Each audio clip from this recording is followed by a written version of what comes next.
말씀은 요한복음 5장 39절에서 40절까지 말씀이 되겠습니다. 今晩の御言葉はヨハネの5章の39から見ていきたいと思います。 제가 먼저 읽겠습니다. 너희가 성경에서 영생을 얻을 줄 생각하고 성경을 상고하거니와 이 성경이 곧 내게 대하여 증거하는 것이로라. あなた方は聖書の中に永遠の命があると思うので聖書を調べています。その聖書が私について証言しているのです。 그러나 너희가 영생을 얻기 위하여 내게 오기를 원하지 아니하는도다.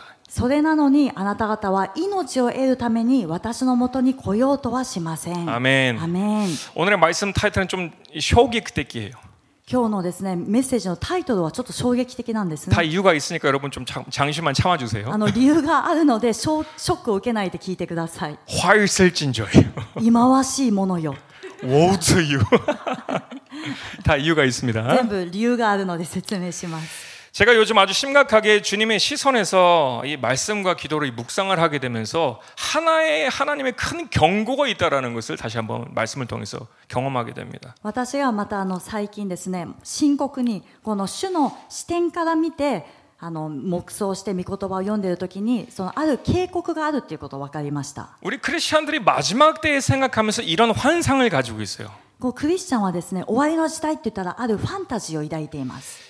예수님 이 땅의 주인으로 군림하실 때 우리 교회 안에 있는 신자들은 또 우리 믿는 신자들에게는 イエス様が再臨されるときに私たち教会の中にいる人また信者たちクリスチャンたちには 물론 백마 타고 오시지만 もちろん白馬に乗って来られますけれども 제가 말하는 건 이 드라마의 한 왕자처럼 で私が言っているこの白馬というのはドラマに出てくるような白馬の王子のような姿で 아주 사랑스러운 눈으로 우리를 막 찾아오시는 그런 も 왕자. う愛らしい目つきで私たちに訪れてくださる王子様のようなイエス様 아주 사랑의 하트의 눈을 가지고 우리를 아시고 우리를 부르시고 칭찬해 주실 것이다 라는 생각을 하죠. 目がハートになって私たちを褒めて私たちの名前を呼ばれて私たちを迎えてくださるだろうというファンタジーです。 그리고 교회 외에 미신자들에 대해서는 아주 험상군 얼굴을 가지고 언제든지 심판하시기 원하시는 그런 예수님의 모습. そして教会の外未信者に対してはとても厳しい目つきでもうこれから裁いてやるというそういうイエス様が来られるんじゃないか。 마치 하나님의 자비와 긍휼이 교회 안에만 있고 교회 밖에는 없는 것처럼. もうそれはですね神様の憐れみそして愛恵みというのは教会の中だけにあって教会の外にはないんじゃないか。 근데 지난주에 요나서를 묵상하면서 정말 많은 것을 깨닫게 됐어요. でも先週ヨナ書を黙想しながら本当に多くのことを悟るようになったんです。 그리고 두려운 마음으로 깨닫게 해주시는 경고가 있었는데 그게 뭐냐면 そして恐れる心で悟らせてくださった警告がありました。そ 바로 れ何かというと 정반대다라는 거예요. これは正反対だという事実なんです。 우리는 하나님의 자비와 긍휼이 교회 안에만 있을 것이고 이렇게 생각을 하지만 기다리고 있지만 私たちは神様の恵み憐れみは教会の中に注がれていってというのを想像してそれを待ち望んでいます。 하나님의 긍휼과 자비의 얼굴은 이 죄인인지를 알지 못하는 진리를 알지 못하는 이들 でも神様の憐れみ恵みのその視線というのはまだ自分が罪人だということを知らない真理を知らない人たちに向けて 몰라서 죄 속에서 헤매이는 이들에 대해서 빨리 회개할 수 있도록 일하시고 계시며 하나님의 낯을 그곳으로 향하고 계시다라는 거예요. そして知らずに今も罪を犯し続けているけれども早く悔い改めて立ち返ることができるようにというその機会を与えようと主はそこに心が向いておられます。 그런데 우리의 환상과는 180도 반대로 교회 안에 있는 사람들 でも私たちが抱いているファンタジーとは正反対の教会の中にいる人たちには 하나님의 바른 뜻을 알면서도 神様の正しい御心を知っていながらも 그 뜻을 따라야 한다는 것을 알면서도 その御心に従わなきゃいけないということを知っているのに 하나님의 가장 가까운 면전에서 하나님을 무시하고 하나님을 복종치 않는 모습들 神様の一番近いところで神様のすぐ見前で神様に不従順する服従していない人たち 이 겁이 없는 요나처럼 요나를 보면 아주 가관이에요. 하나님 앞에 막 자기의 생각을 막 말해요. 恐れのない恐れていないヨナのようにヨナを見るとすごいんですね。神様の見前でも自分の思いを発言しています。 그 교회 사람들이 そのような教会に通っている人たちが 심판의 날이 될 때에 그 세상의 사람들이 심판받는 것보다 더 중하고 더 무거운 심판을 교회 안에 있는 사람들이 겪게 된다는 거예요. でも実際裁きのその日には世の中で主を知らない人たちよりも教会の中で主を知っているけれども従っていない人たちにさらに厳しくまた大きな裁きが下るということなんです。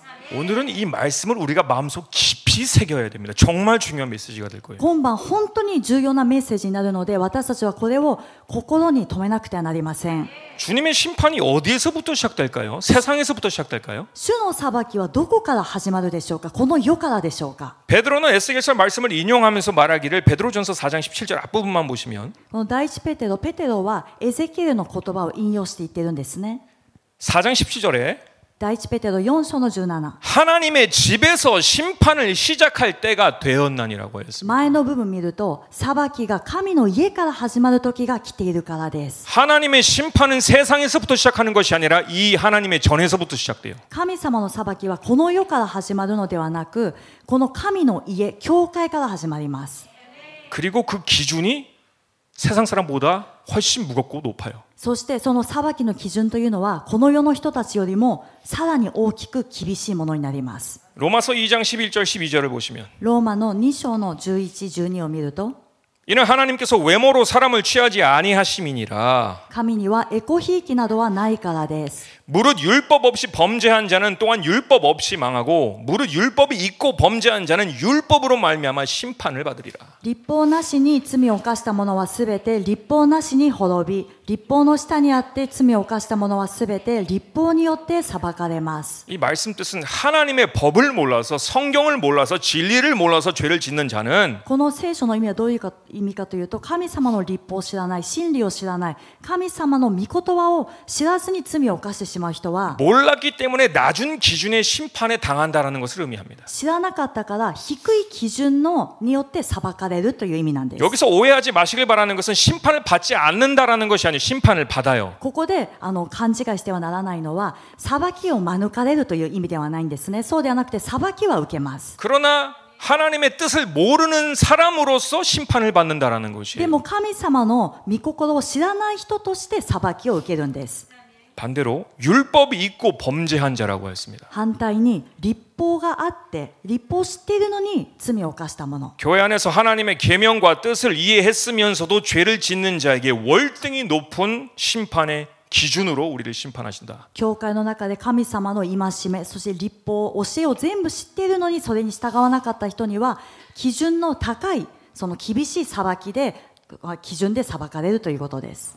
그것이 사도 바울의 경고였다면 예수님의 경고가 있어요. 더 무서워요, 근데. 使徒パウロが警告したならばイエス様の警告もあるんですけども、それもっと怖いんですね。 누가복음 12장 46절을 보시면요. ルカの12章の46節 생각지 않는 날 알지 못하는 시간에 이 종의 주인이 이르러 엄히 때리고 신실치 아니한 자에 받는 율에 처하리니라고 했는데 しもべの主人は思いがけない日の思わぬ時間に帰ってきます。そして彼を厳しく罰して不忠実な者どもと同じ目に合わせるに違いありません。 자, 여러분 여기서 잘 아셔야 되는 것은 한국어나 일본어 번역본을 보면 신실치 아니한 자, 충성되지 않는 자의 벌이라고 했습니다. 皆さんここでよく見てほしいのが、日本語訳、韓国語訳では不忠実なもの、忠実じゃなかった人っていうことが書いてあります。 그런데 킹 제임스 영어 버전으로 보시면은 이런 글이 있는데 영어로 먼저 말씀드릴게요. でもキング・ジェームスの英語バージョンにはこう書いてあるんですね。英語で先に話し And ます。 will cut him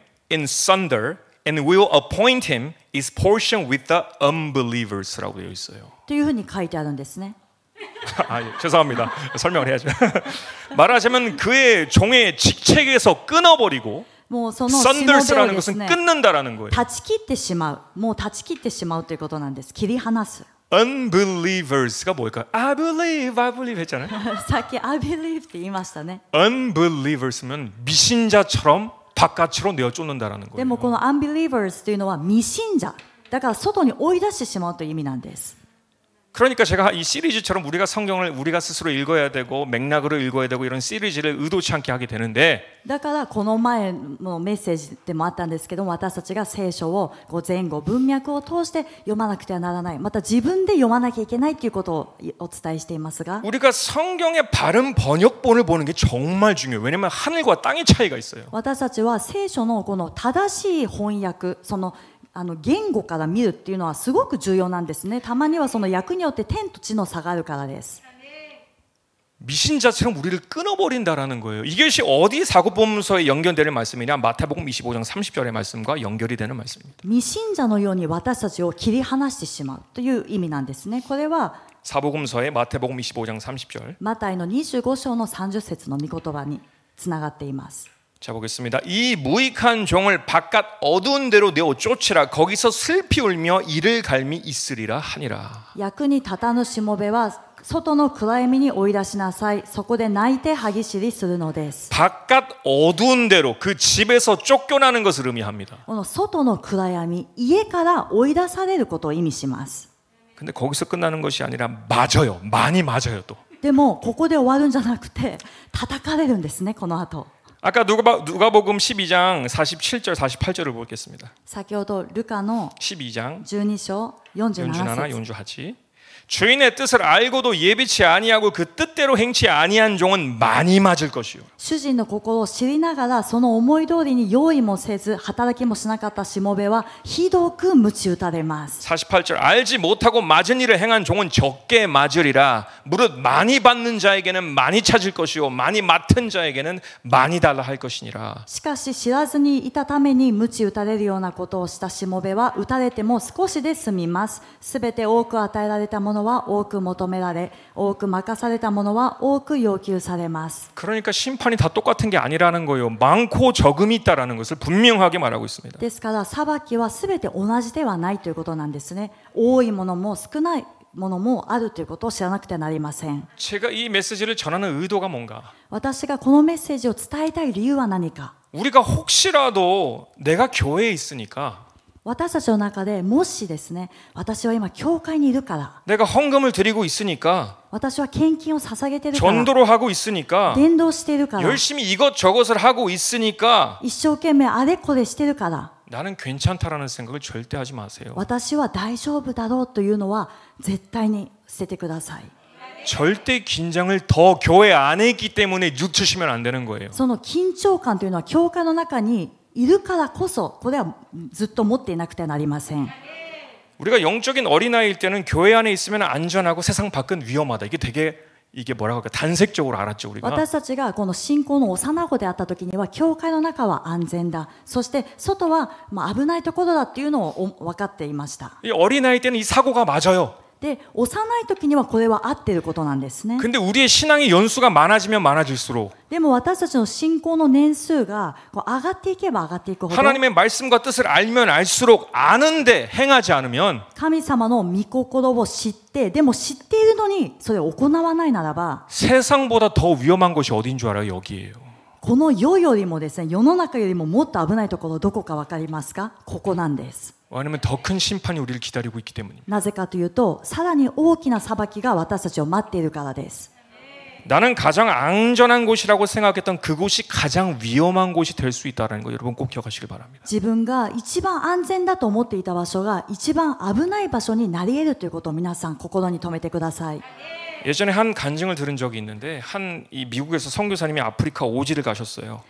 以前ですね、一つの証を聞いたことがあります。あるアメリカの예, 선교사님이 宣教師 아프리카를 갔어요. がアメリカの宣教師がですね、アフリカに宣教に行きました。 이 복음이 전해지지 않은 그런 부족에 가서 열심히 복음을 전했습니다. で、福音が伝えられたことのない部族にところに行って一生懸命福音を伝えたんです。 그리고 하나님의 은혜로 아주 순수한 이 부족들이 이 예수님을 영접하게 되면서 큰 구원의 역사가 일어났어요. そして神様の恵みによって本当に純粋にですね、福音を受け入れたその部族には救いが起こったんですね。 몇 년간 그곳에 머물면서 성실한 한 부족 청년을 제자 삼습니다. それでそこに何年間とどまりながら、その宣教師はですね、忠実な誠実な一人の青年を弟子にしました。 그래서 성경을 가르치고 영어를 가르칩니다. 聖書を教えてまた英語を教えたんです。 일꾼으로 세우죠. で働き人として立たせたんですね。 근데 이제 몇 년이 지나서 선교사님이 미국으로 돌아갈 때가 됐어요. で数年経ってこのアメリカの宣教師がアメリカに戻る時が来ました。 그리고 그 청년과 함께 갈 것을 제안을 합니다. それでその青年にですね、一緒に行かないかという提案をしたんです。 미국에 가면은 좋은 신학교도 들어갈 수 있고 アメリカに行ったら良い進学校に入れるよと、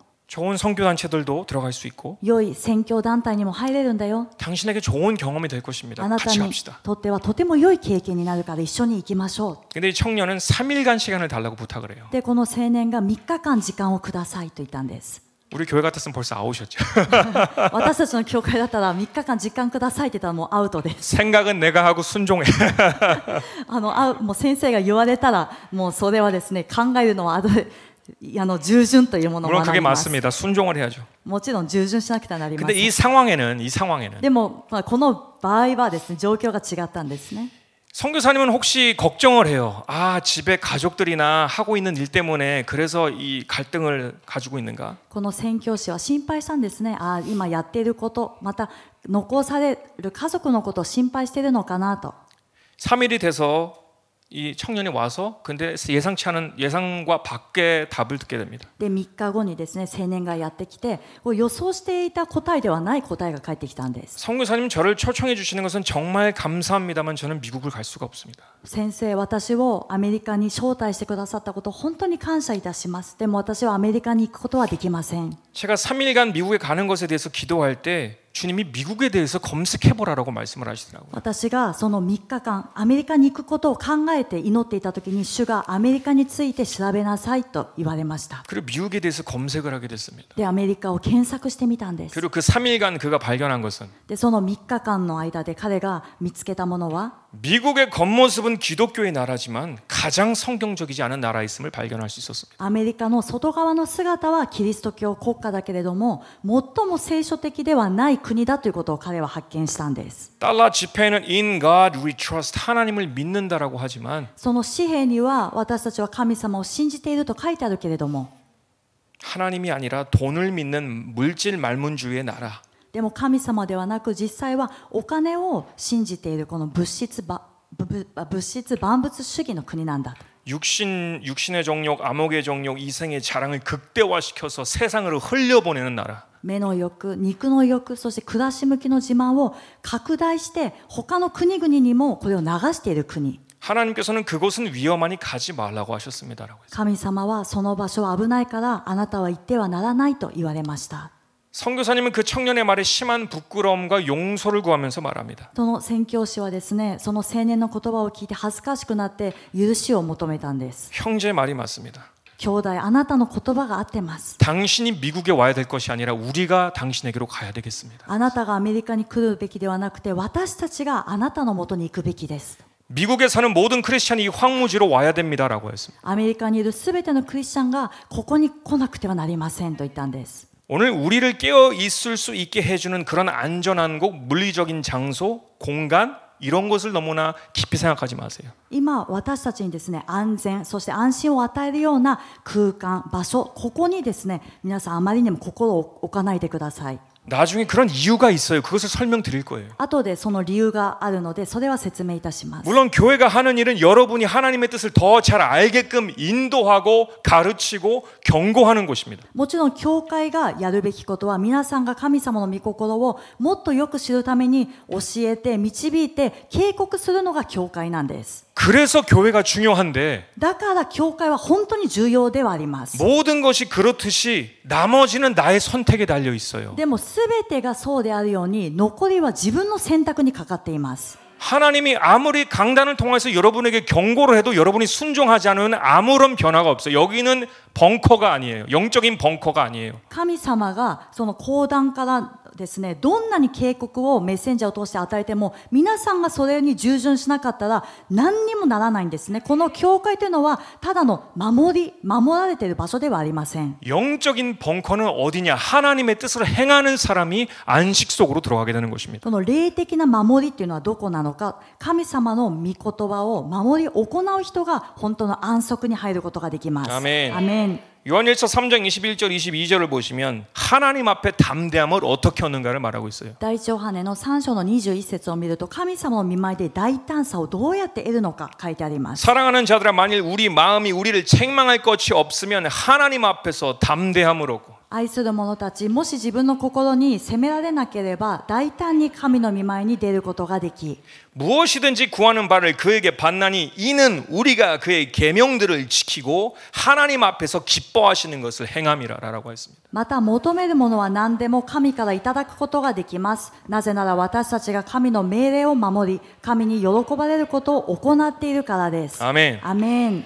여러분이 심판대 앞에 담대할 수 있는 유일한 방법은 지금 하나님의 말씀을 지키고 순종하고 있어야 돼요. 皆さんが神様のこの裁きの御座の御前に立った時に唯一大胆となれる方法は、今この時間ですね。今生きている間に神様の御言葉を守り行って従順するという道しかありません。 그래야 내 마음속에 내가 안식을 할 수가 있습니다. そうした時に私たち 어떤 は 순간에도 깨어 있을 수가 있어요. 自分の心の中で安息を見つけて、どんな状況においても目を覚ましていることができます。 아멘. アメン。 제가 오늘 매일 주제로 다루려고 했던 이 사람들이 바로 이 회당과 성전에 항상 머물러 있던 영생을 사모하는 이 유대교인 유대교를 믿는 사람들. 今晩の本文の御言葉でも、皆さんにお伝えしようとしたその人のグループというのは、いつも街道や神殿にですねいた、そういうもう一生懸命永遠の命を慕い求めていたユダヤ教徒の人たちでした。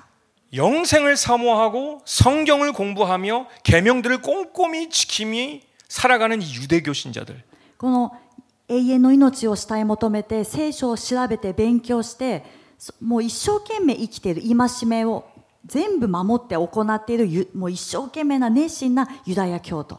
그들도 어떻게 보면 우리처럼 영생을 사모하는 사람들이에요. 彼らもある意味では私たちと同じように永遠の命を慕い求めている人たちです。 우리들처럼 11조와 헌물, 기도생활, 선행, 봉사에 힘쓰던 사람들이었어요. 私たちのように10分の1献金、また献金、奉仕、伝道、こういうことにですね、熱心に力を入れていた人たちでした。 그런데 이들은 한 가지를 거부하는 사람들이었어요. でも彼らは一つを拒んでいた人たちだったんですね。 근데 이 한 가지가 아이러니하게 크리스찬이라는 호칭을 가지고 있으면서도 우리도 거부하고 있어요. でもこの一つがその皮肉にもクリスチャンという呼び名を持っている私たちも拒んでいるんです。 어쩌면 그 사람들이랑 우리랑 다를 것이 없어요. 같은 것을 거부하고 있기 때문에. もしかしたらその人たちと私たちは違う部分がないかもしれない。同じものを拒んでいるんですね。 다시 보겠습니다. 요한복음 5장 39절에서 40절. もう一度読みますね。ヨハネの5章の39節から。 너희가 성경에서 영생을 얻을 줄 생각하고 성경을 상고하거니와 이 성경이 곧 내게 대하여 증거하는 것이로다. あなた方は聖書の中に永遠の命があると思うので聖書を調べています。その聖書が私について証言しているのです。 그러나 너희가 영생을 얻기 위하여 내게 오기를 원하지 아니하는도다. 이게 중요한 포인트. 내게 오기를 원하지 않는다. それなのにあなた方は命を得るために私のもとに来ようとはしません。私のもとに来ようとはしません。これが重要なポイントになります。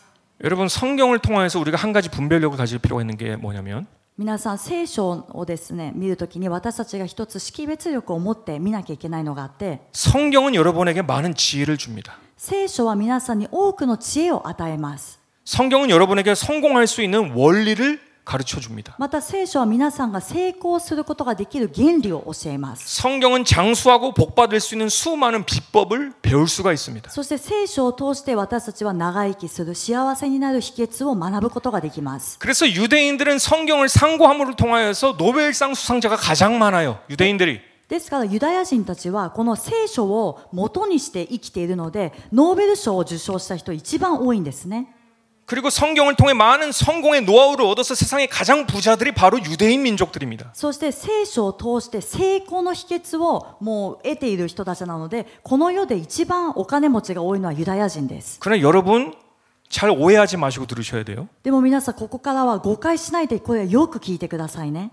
여러분 성경에서 영생을 배울 수 있는 것이 아니에요. でも皆さん永遠の 오해하지 命 마시고 は 잘 이해하셔야 돼요. 私が今話すことは誤解しないで聞いてくださいね。永遠の命は聖書で学ぶことができるものではありません。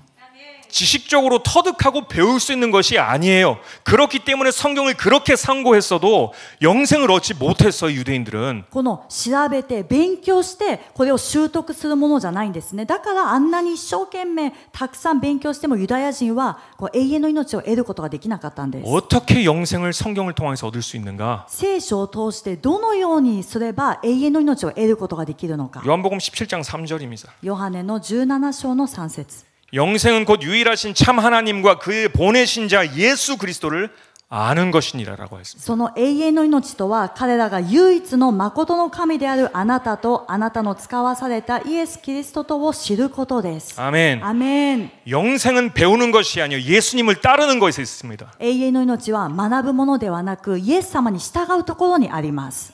그게 영생을 얻을 수 있는 유일한 방법이에요. 영생은 배우는 게 아니에요. 예수님을 따르는 것에 있어요. それが永遠の命を得る唯一の方法であって永遠の命は学ぶものではなくて従うものなんですね。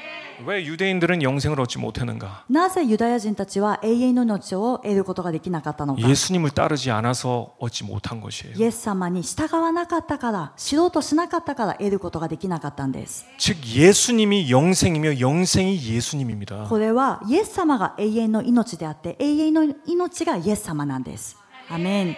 주일서교회 목사님께서 부자 청년에 대해서도 이야기해 주셨죠. 主日のメッセージでリー先生が金持ちの青年の話をしました。 이 부자 청년 역시 영생을 얻고자 하는 갈망이 심했어요. この金持ちの青年も永遠の命を得たいという上渇きがあったんです。 그래서 그의 고백을 통하면 성경의 모든 계명들을 다 지켰습니다. 자기가 자기 입으로 얘기해요. で彼の話を聞くとですね、聖書に書いてあるすべての戒めを私は守ってきました。自分の口で告白するくらいだったんです。 내 이웃을 내 몸과 같이 사랑하라는 그 계명 지켰느냐? 지켰습니다. じゃああなたの隣人あなた自身のように愛せよというのは守ったのか。私は守りました。 이 유대교인들은 이 이웃을 사랑한다는 표현을 어떻게 하냐면 선행을 많이 합니다. 자선을 많이 해요. ユダヤ教徒の人たちは隣人を愛するというのをどういうふうに表現するかというと、良い行い、そして施し、助けるというのをたくさんするそうです。 그 사람들한테 이거는 선택이 아니라 의무예요. 8가지의 선행을 지켜야 되는 것이 있어요. で彼らにとってはこれは選択ではなくて義務だったんですね。8つのその良い行いをしなくてはなりませんでした。 많은 돈을 썼겠죠. ですからたくさんのお金をそこに費やします。 이렇게 다 말씀을 지켰는데 왜 영생을 얻지 못했는가? こんなに全部の戒め、御言葉を守ってきたのになぜ永遠の命を得ることができなかったのか。 예수님을 따르지 않아서 그래요. イエス様に従わなかったからです。 여러분 이해가 되십니까? 皆さん分かりますね。 삭개오가 왜 영생을 얻을 수 있었는 줄 아세요? ザーカイはなぜ永遠の命を得たでしょうか。 예수님께서 삭개오야 내려오너라 라고 말씀하셨을 때 기뻐함으로써 예수님께 나아갔어요. イエス様がザーカイを降りてきなさいと言った時に喜んでイエス様のもとに行きました。 십자가에서 강도가 왜 예수님과 함께 파라다이스로 갔는 줄 아세요? この十字架上でその強盗がなぜイエス様と共にパラダイスに行けたか分かりますか。 마지막 죽음의 순간을 예수님과 함께 갔기 때문이에요. 終わりのその最後の死の瞬間をですね、イエス様と共に行ったからです。 예수님을 따라가지 않으면 아무리 성경을 공부하고 아무리 말씀을 순종해도 영생이 없어요. イエス様についていかなければどんなに聖書を調べても勉強してもそこには永遠の命がありません。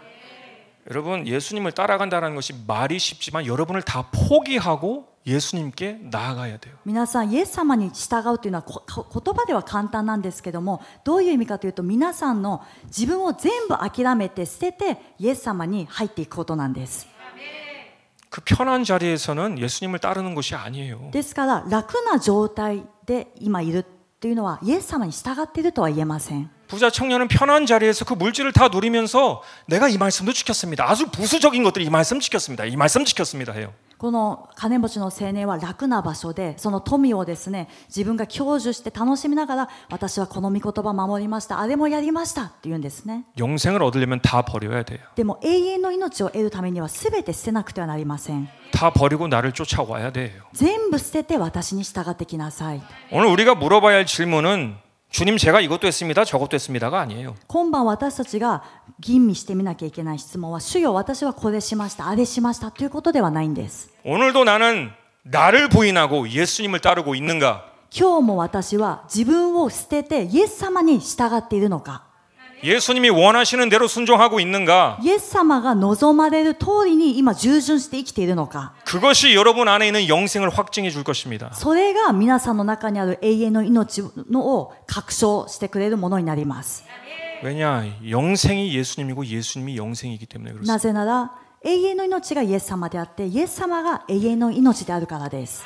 アメン。 제가 이 말씀을 유튜브에서 보면서 이 알고리즘에 이렇게 이 영상을 올릴 때 이렇게 옆에 관련된 메시지들이 많이 있을 때가 있잖아요. 私はですね、YouTube にメッセージを載せたりするときにその似たような関連動画っていうのが皆さんも見たことあると思うんですけど横に出てくるんです。 근데 막 화가 날 때가 있어요. 막. でもたまに怒りを覚える時があるんですね。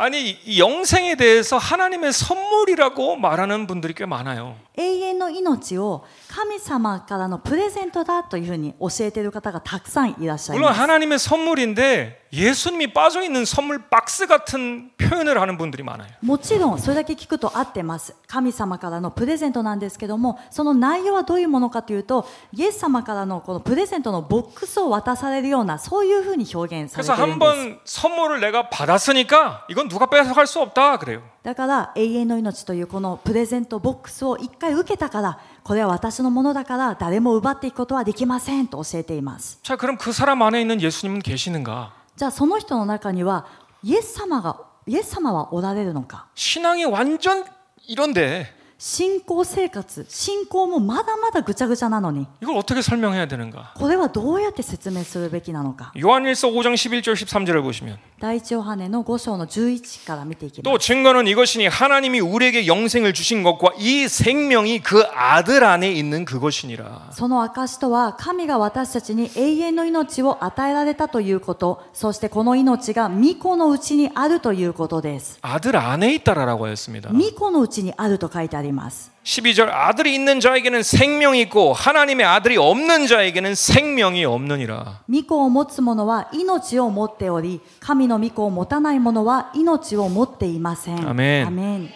예수님이 우리 안에 말씀하실 때 여러분과 예수님이 같은 방향으로 나아가고 있습니까? イエス様が私たちの内側に語ってくださるときに、私たちはイエス様と同じ方向に今向かって進んでいるでしょうか。 왜냐하면 예수님이 가는 길을 나도 따라가야지 내가 생명이 있는 것이에요. なぜならイエス様が行かれる道に自分も従ってついていくときにそこに命がある道なんですね。 하나님의 뜻이 있고 그건 나는 꼭두각시가 아니기 때문에 나는 그냥 따라가는 것이 아니라 나는 얼마든지 다른 길로 갈 수가 있어요.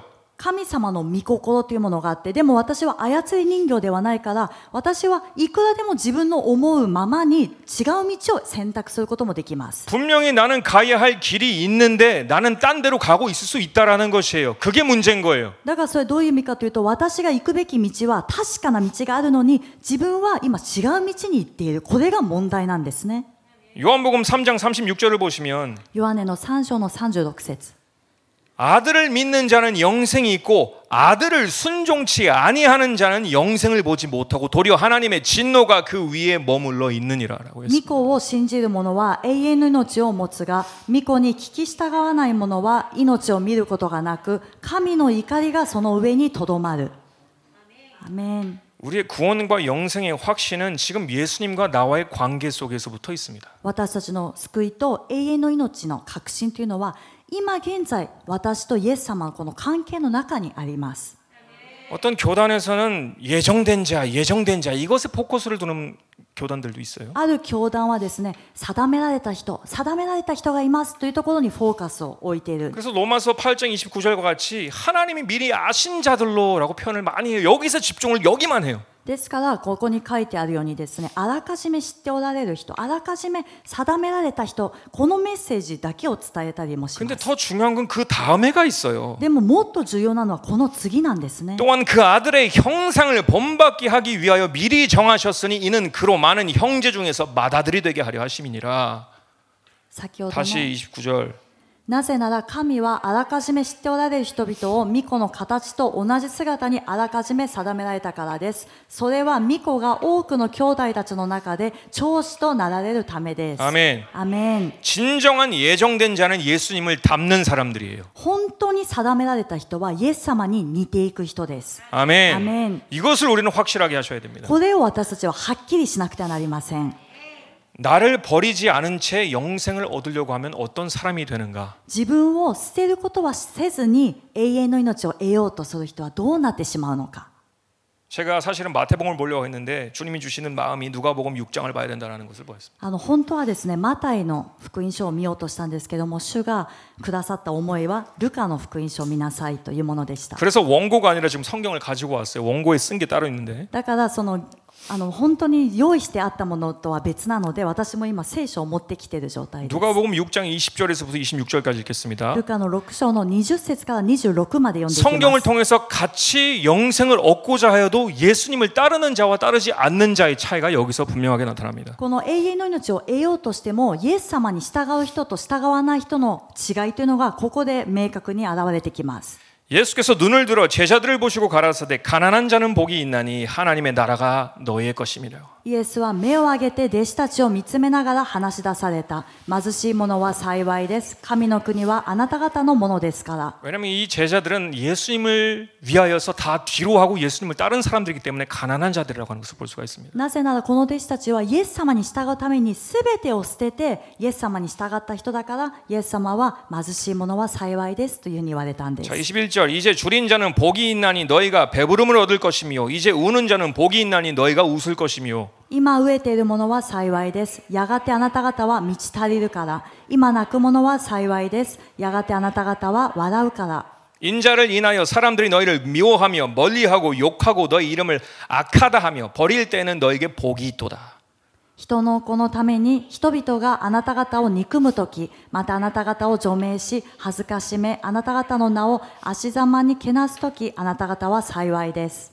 그날에 기뻐하고 뛰놀라 하늘에서 너희 상이 큼이라 저희 조상들이 선지자들에게 이와 같이 하였느니라. その日には喜びなさい。踊り上がって喜びなさい。天ではあなた方の報いは大きいからです。彼らの先祖も預言者たちをそのように扱ったのです。 예수님을 위해서 모든 것을 뒤로 하고 예수님을 따르는 자는 복이 있다, 복이 있다, 복이 있다, 복이 있다. イエス様のために従うために全てを捨てて全てを後にしてイエス様についてきた人たちは幸いです幸いです幸いです幸いですという御言葉です。 근데 반대로요. でも反対に 성경을 상고하고 영생을 가지려고 하는데 자기 자신을 버리지 않고 예수님을 따르지 않으면 어떤 말을 하시는가? 聖書を調べて研究して勉強して永遠の命を得ようとしているのに自分自身を捨てない人にはイエス様はどういう警告をされるのか。 그러나 화 있을진저 여기서 제가 타이틀을 말한 것이 화 있을진저라고 했습니다.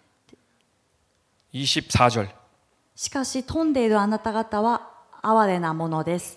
이는 부유한 자는 너희는 너희의 위로를 이미 받았도다. 慰めをすでに受けているからです。 화 있을진저라고 되어 있습니다. Woe to you라고 되어 있어 영어로도. で英語の聖書を見ると忌まわしいものよっていうふうに書いてあるんですね。しかし忌まわしいものよというふうに書いてあります。 25절 화 있을진저 너희 이제 배부른 자여 너희는 주리로다. 화 있을진저 너희 이제 웃는 자여 너희가 애통하며 울리로다. もう全部その前に忌まわしいものよ。今食べ飽きているあなた方は哀れなものです。やがて飢えるようになるからです。忌まわしいものよ。今笑っているあなた方は哀れなものです。やがて悲しみ泣くようになるからです。 모든 사람이 너희를 칭찬하면 화가 있도다. 저희 조상들이 거짓 선지자들에게 이와 같이 하였느니라. 26節。皆の人に褒められるときはあなた方は哀れなものです。彼らの先祖は偽預言者たちをそのように扱ったからです。 아멘. アメン。 자기 부인하지 않고 예수님을 따르지 않고는 영생을 가질 수가 없습니다. 自分を捨てない、そして自分を否定しない、後にしようとしないで永遠の命を得るというのはこれは不可能です。 오히려 그렇게 살려고 하는 사람들은 저는 사실 원래 준비한 것은 외식하는 종교인이라고 말하고 했는데 で私が実際準備していたのはその偽善者たちの立法学者よパリサイ人よという箇所を準備していまし 근데 た。 하나님의 말씀을 원하시는 것은 화 있을 자다라는 것이에요, 이 사람들은. でも神様が今言われたいのは忌まわしいものよということだったんですね。 우리가 기억하길 바랍니다. 私たちはこれは覚えなくてはなりません。 심판의 시작은 교회에서부터 시작됩니다. 裁きの始まりは教会から始まります。 신앙의 어린아이일 때는 세상이 우리에게는 가장 위험한 곳이었지만 信仰の幼子であった時にはこの世がですね、私たちには最も危険な場所でした。 하나님의 뜻을 알면서도 안 지킬 때 이곳이 더 위험한 곳이 될 수 있습니다. でも神様の御心を知りながらもそれを行わないときにはここが一番危険な場所になるかもしれません。 그래서 하나님의 말씀을 각자 경고대로 설교의 말씀대로 내가 지켜야 됩니다. ですから各自神様の御言葉で与えられたその警告通りに私たちはそれぞれがこれを守っていかなくてはなりません。 성경의 영생은 배우는 것이 아닙니다. 聖書に出てくる永遠の命は学ぶものではありません。 편한 자리에서 예수님을 믿는 것이 아닙니다. 楽な場所でイエス様を信じることでもありません。